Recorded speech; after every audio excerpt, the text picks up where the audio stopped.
Good morning, Silver and Black Nation, and welcome to the Silver and Black Lair. I'm your host, the Bat Fry, Kenny Fry, and it's good to be a Kings fan right now. It is good to be a Kings fan right now, cautiously optimistic. But before I get into that, I want to let you know that today's show is brought to you by our good friend, Jason Fine, attorney Big Al. You can reach Big Al at 1-800-HURT-123. That's 1-800-HURT-123. Jason Fine specializes in motor vehicle accidents, slip and falls, and personal injury claims, and also workman's comp. I'm sorry. He has three office locations conveniently located throughout Pennsylvania and New Jersey. His office in New Jersey is located in Cherry Hill on 3 Greensward Lane. The phone number there is 856-209-5258. And he has two offices in Pennsylvania, one on the east side and one on the west side. They are not feuding. They are not feuding like some famous rappers have in the past, present, or will in the future. He has one on the west side there in Pittsburgh, Pennsylvania. 500 Grant Street, Suite 2900. The phone number there is 412-365-8151.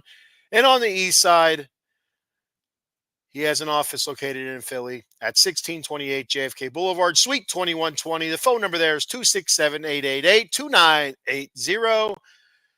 That's attorney Big Al, Jason Fine. Let him know that you're part of the Out of the Box Sports family, and he'll hook you up with a great deal. All right. Another piece of business. I'm going to get out there real quick before I get too far into it. I also will mention this at the end of the show. Tonight, live, 7:30 p.m., Out of the Box Sports Entertainment, we present the third annual live draft, talking you through the entire first round. I'll be on hopefully for a little bit, maybe a half hour, 45 minutes before I have to leave for work. I work night shift. I live in Pennsylvania. So yes, but we'll have a couple of hosts from different shows on. We'll have, of course, Paul will be there from the Cowboys Weekly. I'm not really sure who else. Usually we end up with a full screen, 5-6 guys. So I'm sure we're gonna have a variety. We'll have a variety of fellows on there talking about the draft and their thoughts on the picks and whatnot. So a lot of fun. We have fun with this every year. So I'm kind of looking forward to it. It's a bummer that I still work night shift, but it is what it is. All right, so back to the game last night. Great win for the Kings, 6-2 over the Oilers. Kings take a very nice 2-0 lead as they head to Edmonton. And I'm not going to get comfortable with it. I don't. 2-0 feels great, but the Kings are playing great right now offensively. The game 2 here defensively, I thought they looked much better than the game 1.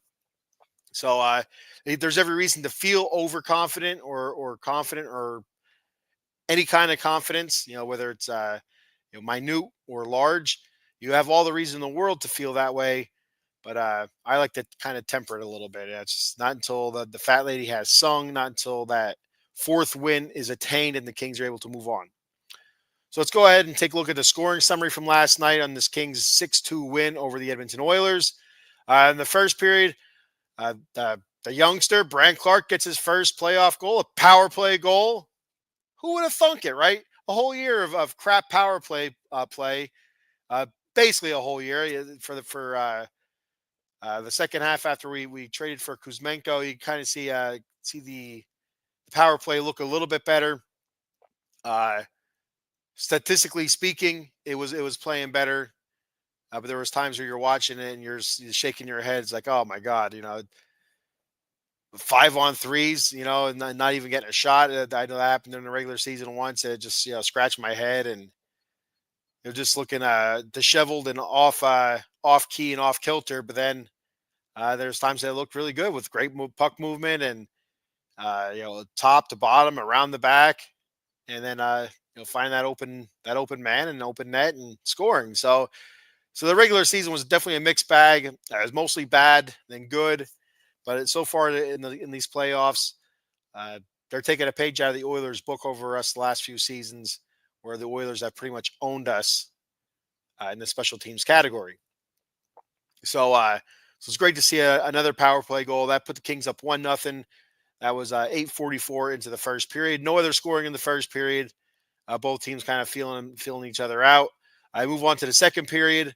Quentin Byfield gets his second goal of this young playoff season, assisted by Vladislav Gavrikov, his second assist, and Warren Fogle, the former Oiler, there getting his second assist as well in this playoff series. Put the Kings up 2-0. That was 4:14 into the second period, and then the Kings newcomer here, halfway through the season, the guy we traded for, Andrei Kuzmenko, making his presence felt once again. His second goal of the playoffs, a power play goal assisted by Adrian Kempe, his third, and Anze Kopitar, his second. That put the Kings up 3-0. Feeling good in the neighborhood, for real, man. For real, feeling good in the neighborhood, up 3-0. In the second period, halfway through the second period, that goal was at 10:37 in the second period. Feeling great. Feeling great, and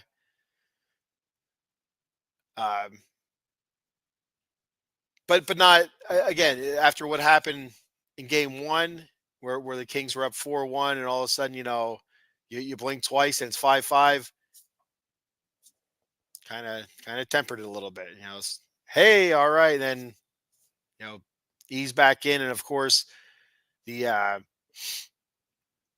Oilers respond back. A Leon Draisaitl goal, his second of the playoffs, assisted by Klingberg, his first assist of the playoffs. That was at 13:54 in the second period. That was 3-1. And as soon as we go out here into the third period, you start to get a little bit of deja vu. Former LA King Victor Arvidsson gets his first of the playoffs, assisted by Kulak and Pod. Yeah, and I did this before. This freaking name, I practice it, and I listen to it. I'm like, oh, that's pretty easy to say. And then I go to say it, and I can't say it. Podkolzin. There we go. That wasn't too bad.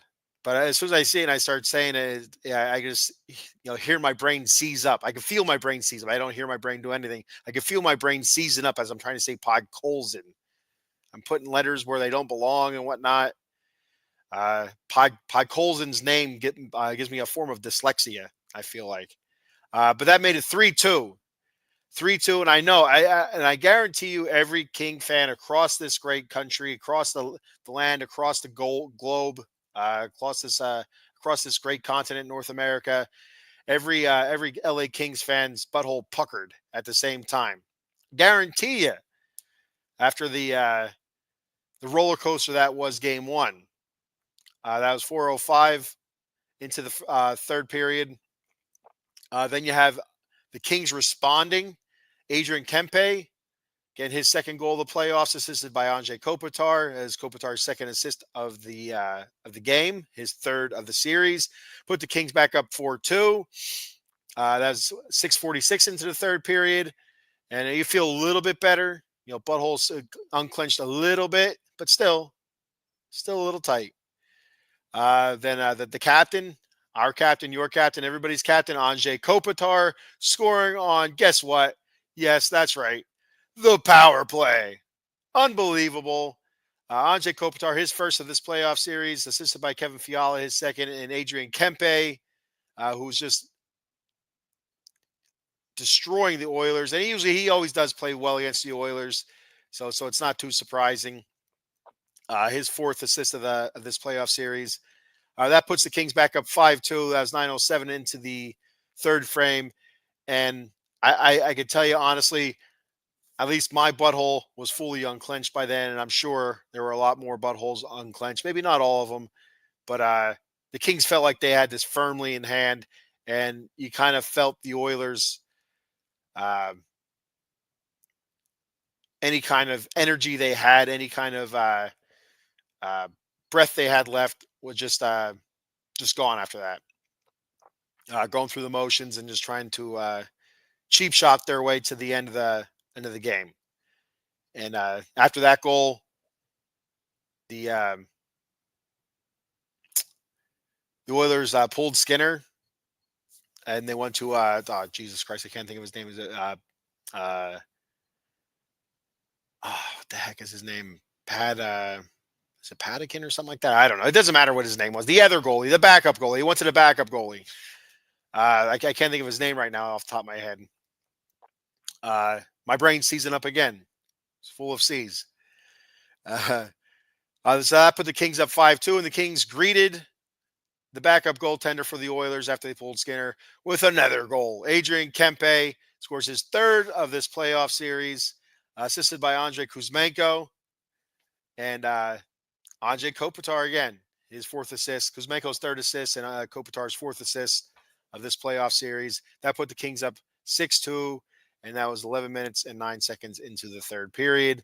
And that's all she wrote. That's all she wrote for that. Once again, shout out to the fans there in LA that showed up at Crypto.com Arena, the Crypt, as it's lovingly called, and just they showed out. Their harmonicas were back. The the Korean harmonicas or whatever it is, and I know that was a big thing after game one. Everybody loved the harmonicas at the beginning of the game, doing the national anthem, and the crowd singing the national anthem in tow there.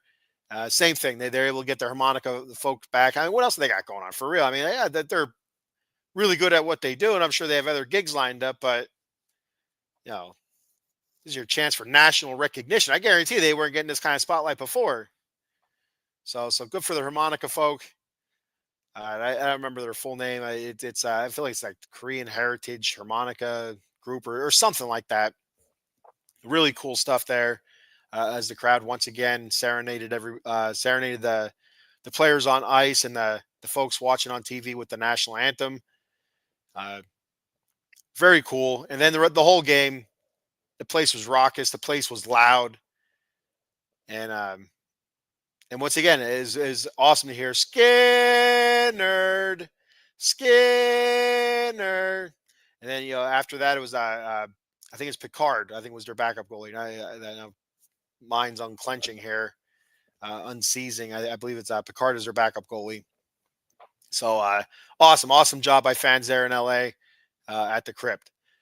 So looking at some stats here, Darcy Kemper stopped 24 out of 26 shots, save percentage of 923. Much better job this game than last game, and I feel like he had a much better defense playing in front of him game two than game one, so that helps out a lot.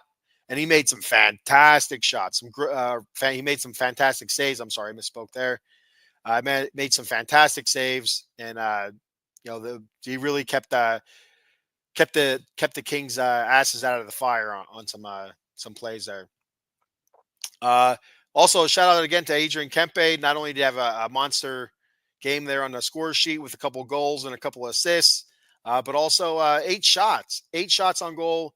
And it's something that I've talked about on the show during the regular season. I feel like the Kings need to shoot more.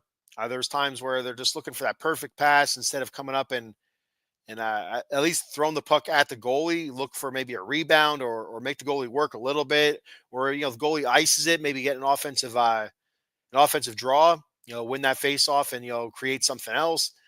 But Adrian Kempe, with the eight shots, great stuff there. One of those shots that went wide of the net, eventually led to a goal, and I'll talk about that here in a minute.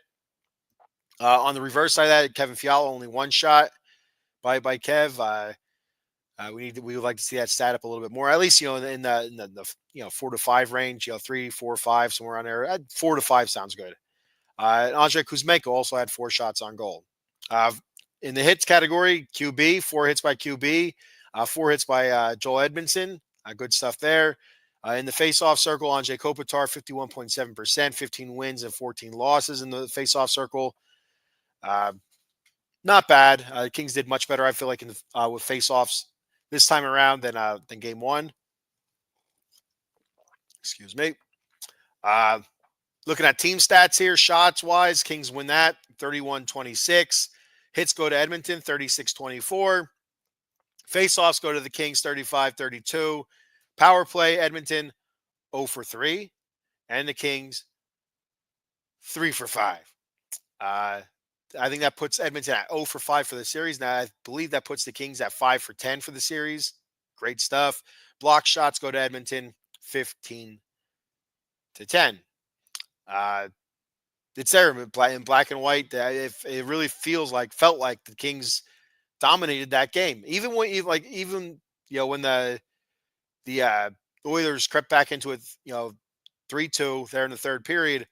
Kings had every reason to panic. They did, absolutely did. They kept their cool, and they just kept doing what they're doing the whole game. Attack, great puck movement, shoot the puck. Attack, great puck movement, shoot the puck. Get in passing lanes, get in shooting lanes, protect your goalie, clean up those rebounds, which I did. I feel like they did a much better job this time, and try to keep the front of the net clear. Give Kemper as much sight as you can give him, and go from there.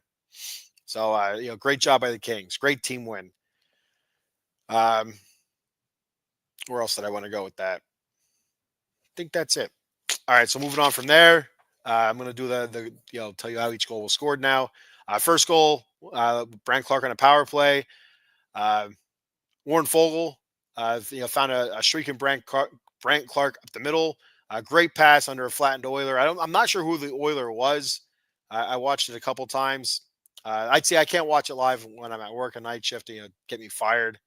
I need the job more than I need the Kings to win win the Stanley Cup. So, I come home and I rewatch it, and I usually have the sound down because, to be honest with you, I don't need to listen to TNT or Max or ESPN announcing these games. It's god awful. It really is. But anyway, great power play there. I believe it was the second unit. I'm not sure. I think the Kings went with the 5 forwards again, which has been working out pretty well with the first power play unit and the second power play unit headed by Philly D, Warren Fogle, Brant Clark, and so on and so on. But yeah, again, they pushed it up ice. Pressure on the defense, the Oilers' defense. The Oilers didn't get back in time, and like I said, an Oiler flattened out to try to prevent a pass across as he's flattening out. Great pass by Fogle. Find a Brant Clark streaking right up the seam there in the middle. He throws a whole pile of snow there in Skinner's face, and he taps it in. Great job. Awesome. Second goal was by Quinton Byfield. He scores after Gavrikov is able to keep the puck in the zone along the wall, taking a hard hit from Draisaitl. And the one thing I noticed about that play is after Gavrikov is able to keep the puck in and actually separate the puck from the pile. Like you said, a lot of times you see those board battles where you have a couple players battling along the boards, trying to kick it out or trying to stick it out or whatever. I feel like Gavrikov did a great job of getting that puck out of that predicament before it happened. It was the puck was passed up along the wall. I don't know if it was Quinton Byfield that passed it up along the wall. I don't remember exactly, but like I said, Gavrikov was able to keep it in, and then as Draisaitl's coming over and putting a pretty big hit on him, he's able to kick it forward instead of leaving it sit there, taking the hit, and then battling Draisaitl and whatnot for that puck. He's able to kick it forward, and either Draisaitl didn't know where the puck was, or he was more concerned about punishing Gavrikov because he didn't turn around and try to play the puck or try to drop back on defense to help his goaltender. He kind of hovered over Gavrikov and gave him another shot. Instead of turning around and trying to help your team out. It was kind of, I was baffled by that, but you know what? That's something I talked about yesterday. It's the Oilers. It's the way they're playing right now. Is they're trying to get retaliatory penalties against the Kings. They're trying to get the Kings to retaliate, and what better way to retaliate than getting hit hard and then getting your face rubbed in it, right? So I feel like that's what Draisaitl was trying to do. I could be wrong. I could be reading way too much into that. I'm not really sure. But they're more concerned about that than they are about playing the puck. And that's how that felt. That's how it looked to me. Anyway, I'm not a professional analysis or anything like that. Imagine that. We do have a comment here. No, we don't. It's a spam comment from Twitch, which I always, whenever I do a show, I get a spam comment from Twitch. And I say on them. All right. So back to my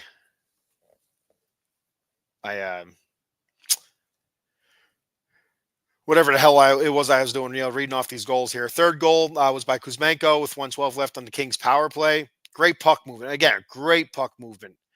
all around. Moving it around the world there, or however you want to say it. And then across the ice, just moving it at will. Behind the net. Just absolute great puck movement by the power play unit, and I believe this was the five forward unit. And Kempe blasts a shot.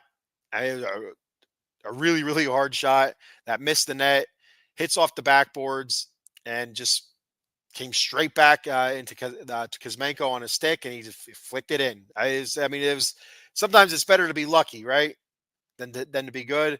And that was a lot of luck there, and you take it, man. You take it as much as you can because there's times that you're unlucky. So whenever you get that chance for an easy goal like that, put that biscuit in the basket, hit some nylon right there.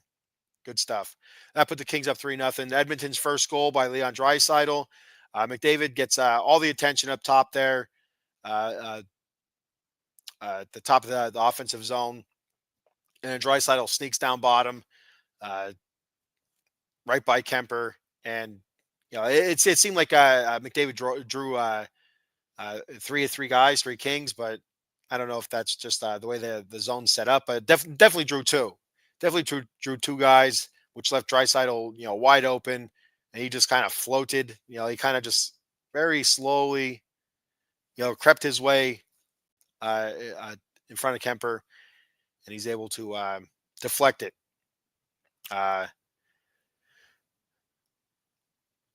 Yeah, he's able to get it into the net. I'm trying to read my notes. I take notes. I don't remember anything. I have a poor memory. The second Edmonton goal goes to former King Victor Arvidsson.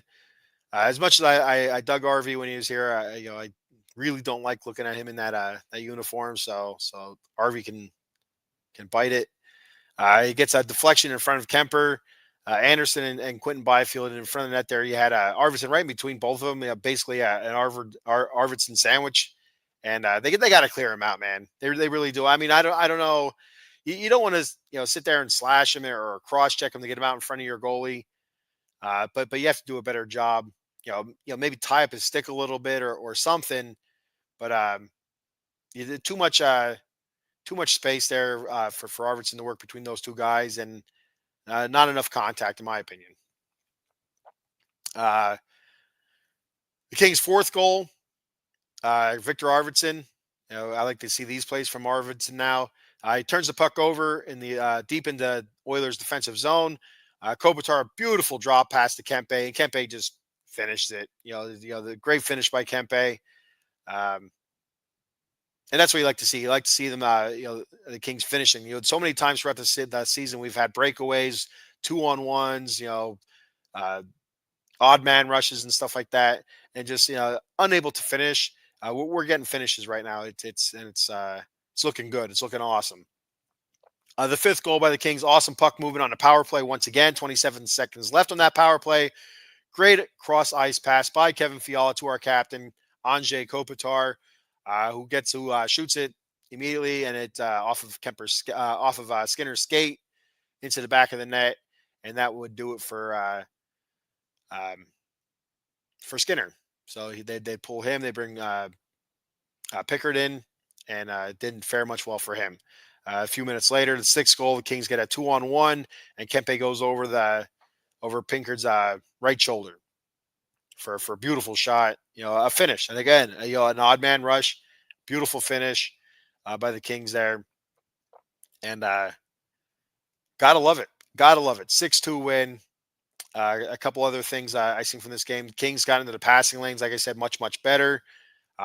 Flattening out, not leaving those gaps, which I saw in game one. When they would flatten out on the ice to prevent a pass across ice, they'd still leave a gap between them and either the goalie or another body. And the Oilers were just finding that gap. They're finding that hole and passing through there. Kemper, again, like I said earlier, some huge saves. He looked great.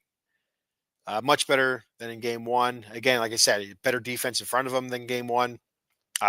Kings not stooping to the Oilers level once again. Great job there. We did find our way into the penalty box 3 times, but able to kill those off. So no harm, no foul. Excuse me for a second.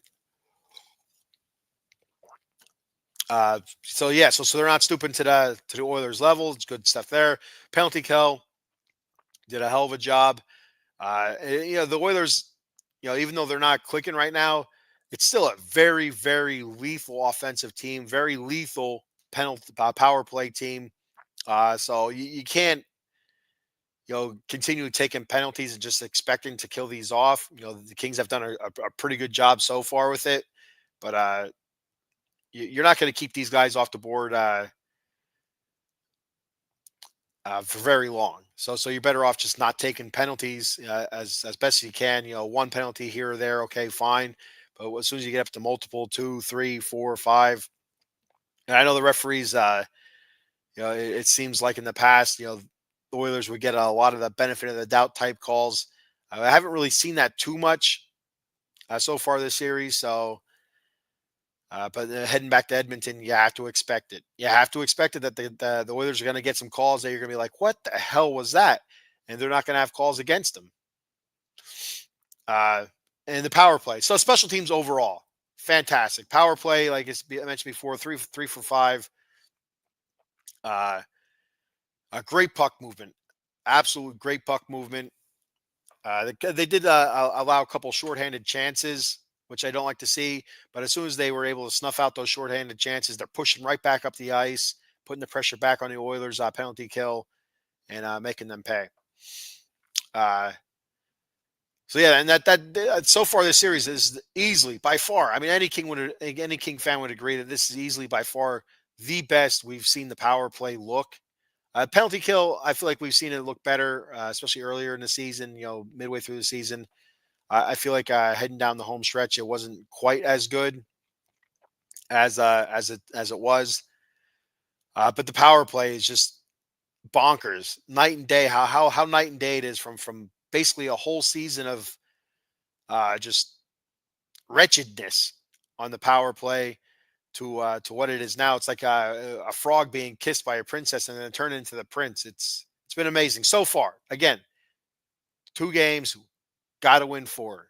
Got to win 4 games before you can feel comfortable with this series.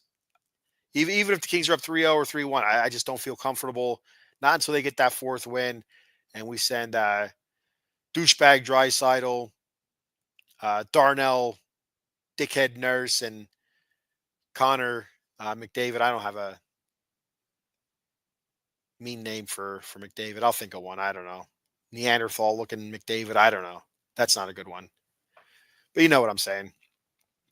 Uh, 3 stars of the night. I wanted to do this in game one, but I forgot. So for game two here, the 3 stars for me personally. The third star goes to Andrei Kuzmenko. Once again, doing some special things in the power play, just creating opportunity, creating lanes with some creative passes and creative playmaking. He had a goal and I believe 2 assists. Was it or 1 assist? A goal and 1 assist. So 2 points there for him. My number 2 star, Anze Kopitar, goal, a couple of assists as well. That drop pass to Kempe was straight up filthy. To that eventually had Skinner getting pulled. And then of course the number 1 star, none other than the Oiler killer himself, Adrian Kempe, Juice, number 1 star. The juice is loose, baby, and the Oilers are feeling it. Might as well call Kempe the Kool-Aid man. Oh yeah! So great job there by Kempe. He's the number 1 star. My number 1 star. Couple goals, a couple assists, and just putting the kibosh to him. Beautiful stuff. So I don't know if I still have the stats for game one. So yeah. So game one, my 3 stars for game one here. Once again, my number 3 star, Andrei Kuzmenko, a goal, a couple of assists. Uh, great stuff by him. My number 2 star, Philip Deneau, or no, Adrian Kempe. I'm sorry, Adrian Kempe. My number 2 star, a goal, a couple assists from Kempe, and then my number 1 star, the guy that had the game-winning goal there, seconds left in the third period, Philly D, Philip Denault, 2 goals. I believe he had an assist as well. Let me take a look here. No, just the 2 goals. But like I said, the winner there at the end, after everything felt like it was crumbling down on us, we saw the light there. So awesome. So now the series shifts to Edmonton Friday night, 10 p.m. Eastern time. I assume that would be 7 p.m. Pacific. So the time difference there. So Friday's the next big one. Obviously it's gonna be a different atmosphere. I can't wait to see the Kings how they react to that. It's they've been great at home all year. They've been shoddy at best on the road, a losing record on the road. I'm not 100% sure exactly what their road record is. I'll look it up here real quick on my cellular telephone and give you guys the down low on that. But the Kings are a different team on the road for whatever reason. I don't know what it is, why they're such a different team on the road. But I mean, it's like a complete 180. It's actually kind of amazing. I got a comment here. We got our boy Eddie Prather checking in. What's up, Eddie? Eddie's a special guest host that we have on very often. Basically, a regular host, co-host here we have on. I'll have him on the Atomic Drop podcast with us talking wrestling. He is the professor, of course, of old school wrestling. If you didn't know that, and just last night, he was on with the boys on Cowboys Weekly. Uh, Eddie's a big Cowboy fan there in Arizona, and they're talking Cowboys draft last night. So good stuff there. Great to see Eddie getting on and spitting some knowledge. Uh, he says Ken. I said Eddie. Hello, Eddie. The Kings been whooping that Edmonton behind. Absolutely, absolutely. But Eddie, there's a lot of talent over there in Edmonton. Yeah, and the thing is that I think the one huge difference that the Kings have that the Oilers don't have is the Kings are a complete team. They really are. The Oilers are very top heavy in talent, very top heavy. They have extreme talent. Draisaitl, McDavid, best of the best. Two top five talents right there. On one team, amazing. Then you add guys like Hyman and stuff like that in there. They got some talent, but it's all up top. The Kings straight down. The whole roster. Any one of those guys can get you where you need to be. Where the Oilers, they have to constantly rely on McDavid just beating five guys and making a great pass for Draisaitl and Draisaitl finishing, which is Draisaitl's a great finisher. So, but it's not over till it's over. He says Edmonton looks like they're done. They look like they're done when they were in Los Angeles, but going back home to Edmonton Friday night, I'm expecting to see a different team. The crowd's going to be on their side. We're not going to hear Skinner, Skinner. So we won't be hearing that. And I guarantee there will not be any harmonicas being played before the start of the game for the Canadian national anthem. So we'll see how the Kings respond there on the road. See how they play on the road. Like I said, their road record, a losing road record, shoddy at best. Let me pull it up here real quick. Kings' best home record, setting franchise records at home. Kings at home 31-6-4 in the regular season. On the road 17, 19, and 5. And I believe that is the worst of all the playoff teams. They might be the only playoff team with a losing record on the road. Let me take a look here at the Eastern Conference teams. No, Tampa Bay, that's surprising. Tampa Bay has a losing record on the road, 18, 19, and 4. Carolina is even worse on the road. Jiminy Crickets, holy cow, 16, 21, and 4. They suck on the road. Wow. But they do have the same amount of wins as the Kings at home.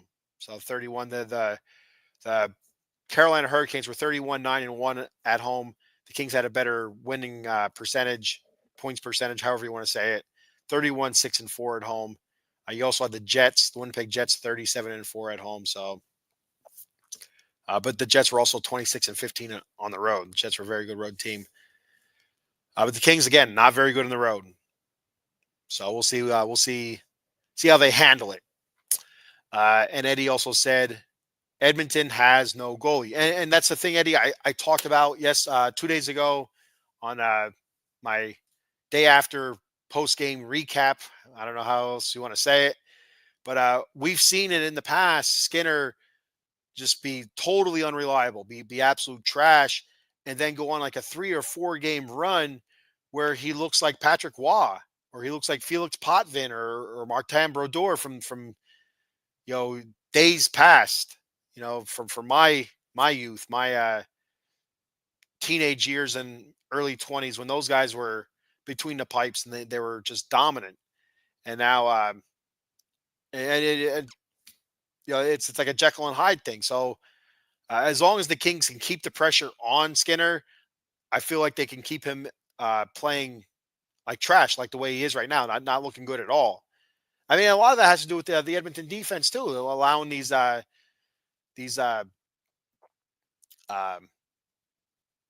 rushes to the net. Just a constant barrage of Kings players, crossing Skinner's path and just constantly attacking, and shooting and scoring these power play goals. The puck movement has been fantastic. And it's very, it has to be, extremely difficult when you're a goalie. You're protecting the right side. Now the puck's on the left side. Now it's back to the right side, back to the left side, back up top to the left side, to the right side, behind, to the left side, to the right side, shot. I mean, like, somebody stop the goddamn puck. I mean, if I'm Skinner, that's what I'm saying. Is somebody stop the puck? What's the matter with you people? But need to clear. But they're not getting it right now. So a lot of it's on Skinner. But I'd say there's a sizable share that goes to the Edmonton defense as well. The Kings just need to take one game in Edmonton. Yes, and that's the thing. They only need to take one game in Edmonton, but you always worry about the Edmonton just getting that momentum. You know what I mean? It's they go out there. Let's say the Kings win game 3 for whatever reason. Kings win game 3. Oilers win game 4. Oilers win game 4 big. Well, now all of a sudden they have a little bit of momentum heading back to LA. And it's then back to Edmonton, then back to LA, or however the series goes. I'm not sure how the series. Let me look that up too real quick here. So the series goes. Gripes. There we go. So it goes 2 in Edmonton, 1 back in LA, then 1 in Edmonton and 1 back in LA. So it goes 2-2, 1-1-1. They alternate. It's just I'm not confident with this series until that final foghorn blows in LA. So I don't think it's going to be a sweep. I said the Kings in 6, I believe. I still believe that. Eddie says Skinner isn't getting any help from Nurse, the most overpaid player in the NHL, the most overplayed and one of the biggest douchebags there is. So Eddie, the one thing I've noticed a lot, especially in this series, is I think the Oilers are a victim of their past success, if that makes any sense. So going back, I took a screenshot of the one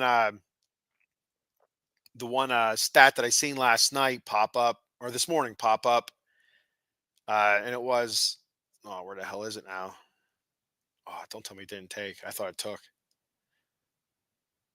But anyway, last year, I believe it was the Oilers were like 44%, 45% on the power play against the Kings. The year before, it was like 38 or 39%. And the year before that it was like a 30% or whatever. This being the 4th year in a row. And I feel like they're a victim of their own success. They're trying to get the Kings to retaliate, to try to get the Kings into the sin bin so they can go on the power play so they can work the special teams magic. But this Kings penalty kill has been so much better than years past so far, not allowing Edmonton to get into a rhythm, get into a flow, and also not taking the bait a lot of times, because there's times where it would be totally understandable if one of these Kings players turn around and just wraps their stick around one of these guys' face, whether it be a Darnell Nurse or what the hell's his name, the other lad, shit. Um, I can't think of his name now. God bless it. Um, Perry. Uh, it wouldn't be, you couldn't blame them if they just turn around and wrap the stick across their face. Knock their chiclets down their throat. Just taking cross checks to the lower back constantly, not being called. Who was it last night? I think it was I think McDavid on was it Byfield in front of the net? I don't remember exactly who it was, but it looks like there was two cross checks right to the lower back, and then, nothing, no call. You could if Byfield would have got up, punched McDavid in the face, you wouldn't blame him, for taking that call, that penalty. But the Kings are being super disciplined, and I put it on X yesterday. You follow me on X, SB underscore Lair underscore OOTBE. That once again on X, SB underscore Lair underscore OOTBE. Follow me on X. Also, Out of the Box Sports, OOT Box Sports. Give us a follow there as well. But I said it on X on my page. Uh, Terrific, disciplined hockey last night. It absolutely was. They weren't taking the bait. As hard as the Oilers tried, as dirty as they got, they wouldn't take the bait. So, and Nurse is one of the biggest instigators. Eddie says the Kings don't have a hot head like Tom Wilson that would easily fall for the bait. No, they don't. But you see sometimes like Kevin Fiala, he's known for this a lot. Well, he'll take a bad penalty, and it's not that he's a hothead. Is that it's just that every once in a while he just retaliates a little bit or he gets frustrated, and then you get that penalty, and it's like God damn it. Who else? There's somebody else seems to take Edmondson. I think Joel Edmondson was one that would take a little bit of an ugly penalty, a retaliatory penalty every once in a while, but he's been doing a great job. So, yeah, but and I think it goes down to great leadership too. We seen a moment last night where Kuzmenko was kind of getting into it with an Oiler. I don't remember who it was, if it was Nurse or it was Corey Perry or who. I don't know who it was. I don't remember who it was. It doesn't matter who it was. It was an Oiler. And Kempe went over there and pulled him off to the side and said, we don't need that. Don't, stay away from it. And, minutes later, Kuzmenko scores a goal. So, yeah, I think it comes down to leadership. I mean, and Kempe's not even a captain or an alternate captain. That's how deep the leadership goes on his team is you don't need to be wearing a letter on your shirt. It's a matter of respect. It's a matter of order, and it's a matter of discipline and leadership. And I feel like the King has they have great leadership, throughout the roster. One of the youngest rosters in the league, the Kings are. And then some of these guys play beyond their years. Quentin Byfield, a terrific leader there, playing beyond his years. You wouldn't blame him if he made stupid like a young player mistakes. Whether it be like a stupid penalty or a pass that just doesn't make sense or whatever. You wouldn't blame them, but you just don't see it. They're disciplined. They're good coaching, good leadership. And it starts from the top. From Kopitar, Doughty, Denault. It starts with those guys down. Gavrikov and stuff like that. QB, uh, Kempe. All those guys. So, all right. One more thing I wanted to mention that I wanted to mention earlier, but I forgot. The Kings went with a different setup last night. They went with the 12-6, 12 forwards, 6 defensemen in game one. This game, they went with the 11-7. It seemed to work out better defensively, so I wonder if they're going to move forward with that. So they had Alex Turcotte uh, was a scratch on this one, and you had Jacob Overar as the extra defenseman. So that was that. And Overar didn't play bad. Throughout the season, whenever the Kings would do 11-7, Overar was in there.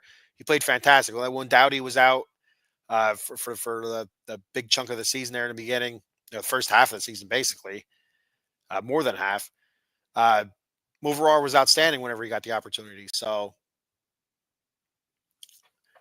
a lot of confidence there. So it makes me wonder if Jim Hiller is going to continue moving on with the 11-7 just by the results that you got from last night, and then not just the results, meaning the score on the scoreboard, but the results of the Kings doing a better job of getting in passing lanes, getting in shooting lanes, and getting in the Oilers' faces, and just being a nuisance. So all right. So that's all I have for today. I'm going to check out here. I'm going to tap out, hit the hay, hit the sack, go to bed. But before I do, got a couple more things I want to take care of. Um, Once again, you can check me out on X at SB_Lair_OOTBE. My YouTube is at the Bat Cave _OOTBSE.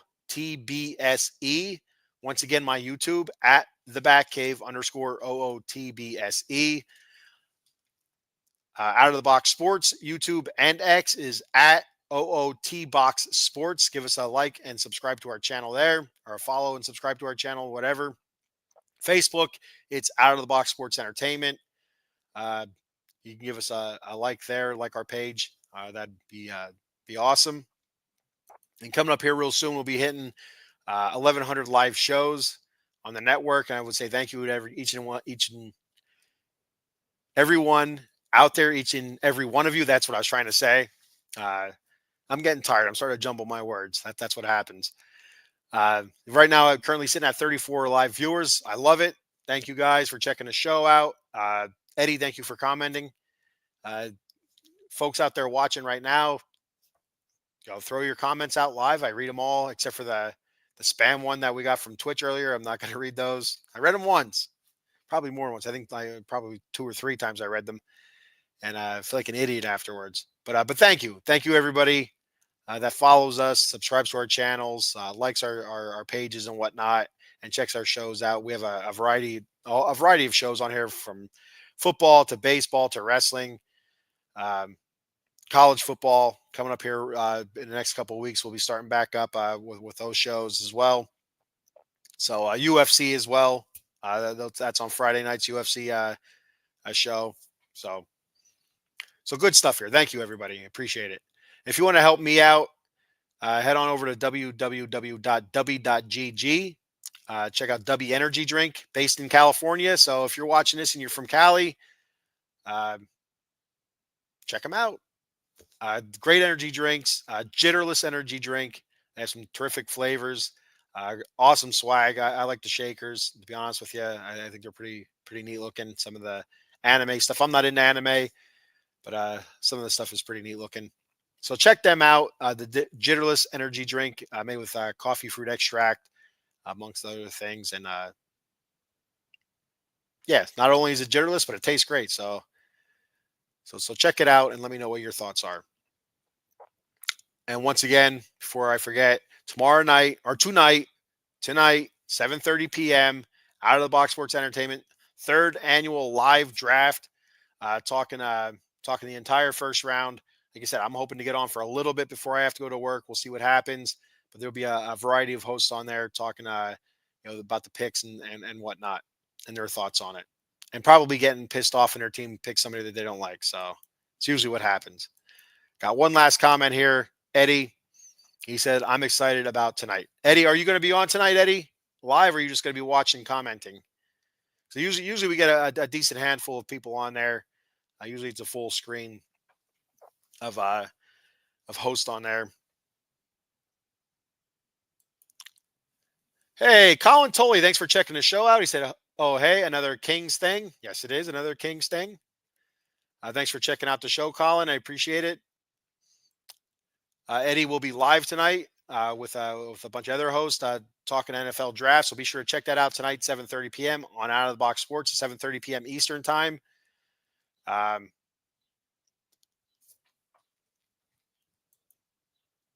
they're giving us sub for a sweep. There it is. Check it. Taking us up for a sweep. And Colin, I was just talking about it. I don't know if you're just tuning in right now, but the difference is it's just the Kings are playing such disciplined hockey right now. They're not buying into this BS that the Oilers are trying to get them to buy into. With and this is how I feel. The Oilers are uh, uh, being handcuffed by their own success from past seasons with the power play. They absolutely killed us in special teams the last couple seasons in the playoffs, right? So that's what they're trying to do. They're trying to goat the Kings into unnecessary penalties and whatnot, and trying to get onto the power play. And for the most part, the Kings haven't bit. And it starts with discipline, and that comes from the coaching staff and also leadership. The Kings have great leadership up and down this roster. The Kings are a complete team. The Oilers, very top heavy in talent, very talented. With the Draisaitl and McDavid, but top to bottom, the Kings more talent than the Oilers, a better team than the Oilers, top to bottom, and especially between the pipes. Give me Darcy Kemper any day of the week over Stuart Skinner. He's playing like Seymour Skinner from The Simpsons.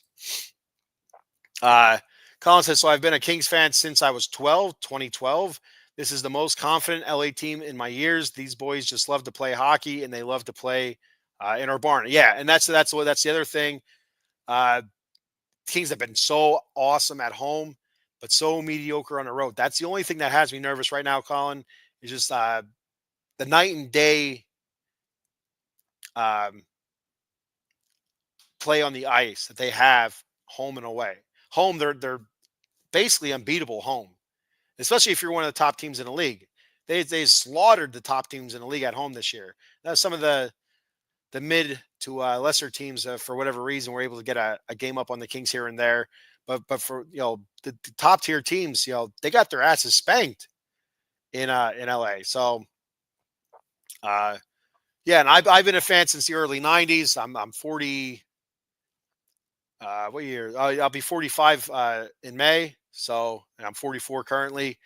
I would say I probably became a fan of the Kings. It had to be like 91, 92, somewhere around there. That was the whole Gretzky era.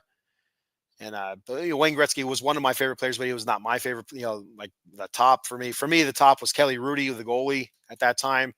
The Kings had some decent teams back then, but then not so much afterwards. But then, of course, Kings winning in 2012 and 2014. Guys like Dustin Brown, Kopitar, Doughty, Ziggy Palffy, guys like that. And you look back at those teams, and it was a complete team, top to bottom. It wasn't just one or two guys carrying a team. It was these teams were complete teams. So this, and you're absolutely right, Colin. This is the most confidence I've had in this team probably since 2014. Absolutely. 2014, the Kings had a great season. I think it was 2012 where the Kings, the first half was awful. In the second half, they played terrific I think it was after the trade deadline, maybe. And then going into the playoffs, were outstanding. So, Jonathan Quick and stuff. So, but yeah, I've been a Kings fan since then, and silver and black till I die, man. That's what it is. And of course, it's silver and black because I almost a Raiders fan, but that hurt that brings me pain every year. It's awful.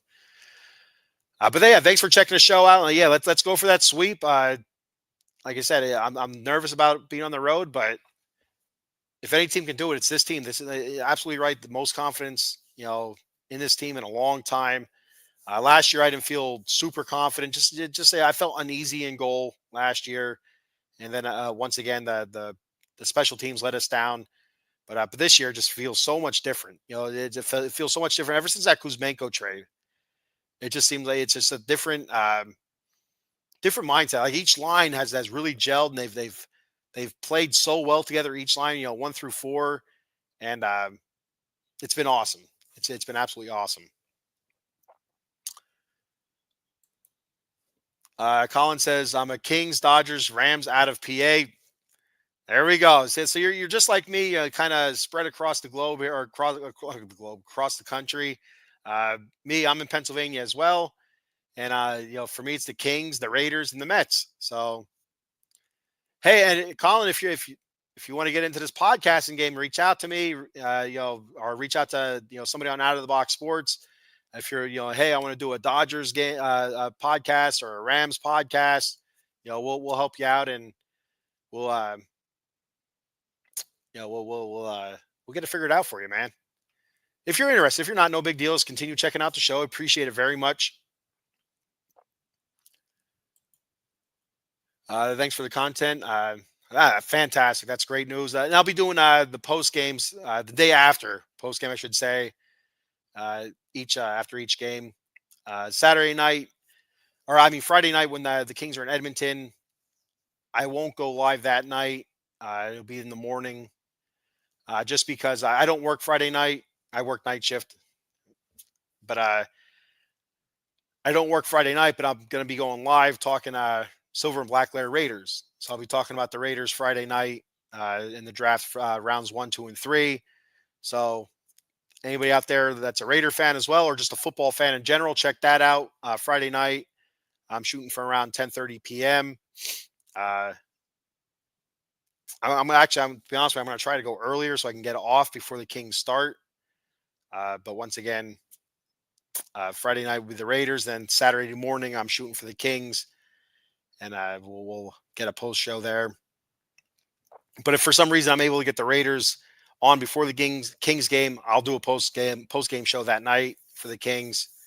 Absolutely, but it's going to be a tight window. That's all. What part from Pennsylvania? What part of Pennsylvania you're from? You don't have to tell me like a city or whatever, but I'm just kind of curious.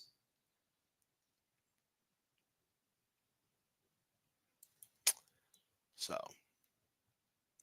what else? I think that's all I have for today. Got one last comment here from Colin. He's out of Scranton, so let's say it. We're practically neighbors. I'm from Pottsville, so we're practically neighbors. Just what is that, about 50 or 60 miles or so?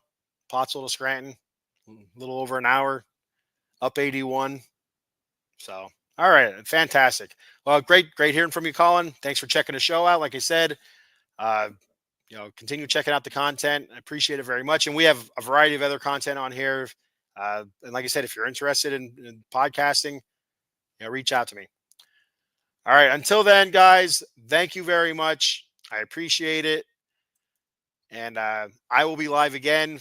Like I said, Friday morning, I'll be doing the Bat Cave, talking New York Mets baseball. I'll be doing that at 9 a.m. Friday morning, as the Mets just swept the Phillies. If that doesn't feel good, I don't know what does. A couple Kings wins in the playoffs. The Kings sweep of the Oilers would feel 10 times better than the Mets sweeping the Phillies in April. I'll tell you that right now.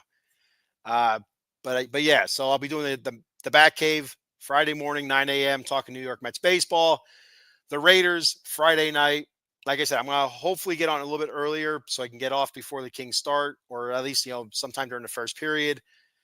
And not 100% sure if I'll go live after the Kings game Friday night, or if I'll just go live Saturday morning. I do have a pretty much jam-packed Saturday morning with a whole bunch of softball games and whatnot. But we'll see what happens. Just keep your ears to the computer, to the old notification. That's why it's important to hit that notification bell. You hear people say when you listen to a podcast or you watch a podcast, they say hit that notification bell, and it's nice when you do it, because sometimes you forget, when a show's live or whatever, and all of a sudden it comes up on your phone. It's like, oh shit, so and so's live. So it's good stuff. All right, I am definitely getting out of here now. There's no more comments. We got another comment here. Colin says, just hit the bell, ready to go for some more Silver and Black. Absolutely. Hit the bell, hit that notification bell, and it'll let you know. All right. Thank you, Colin, for checking the show out. Eddie, thanks for checking the show out. Everybody else, 37 live viewers right now. We had a great show the other night, the other morning after game one. I think I was up to 165 live viewers. And I think I ended up with over 400, which is phenomenal for me. I'm not some sort of fancy pants podcast host or whatever. I don't get paid for this. This is just for the love of it. To be 100% honest with you. So if I get 30 views, 10 views, 1 view, I'm greatly appreciative of it. So good stuff. All right, I'm out of here. That's all I have for today. And until next time, of course, go Kings, go.